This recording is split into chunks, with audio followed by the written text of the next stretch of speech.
We got probably guys that we were involved in more dogfights to acquire their services. A lot of that had to do with when these conversations, the quote-unquote market is very fluid in the transfer portal, as you may or may not know, extremely fluid.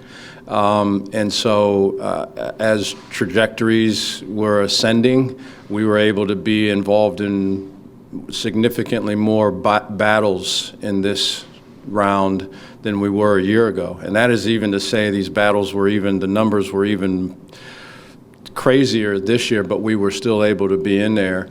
Thanks to the support of our administration and all those around, that we were able to be in there in some real battles. It was stressful. It was, you know, the sense of urgency that was involved in some of these battles and went from 0 to 100 in terms of how immediate certain things had to happen.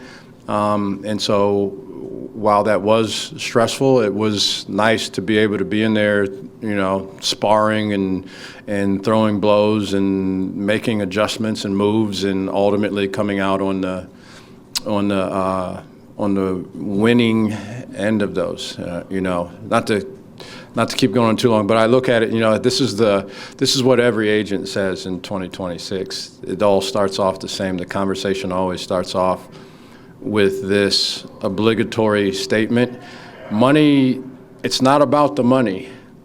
And then as we continue to move on, I will say I don't know if there was one player that we were able to, one new player that we got to come here that we ended up the second highest payer.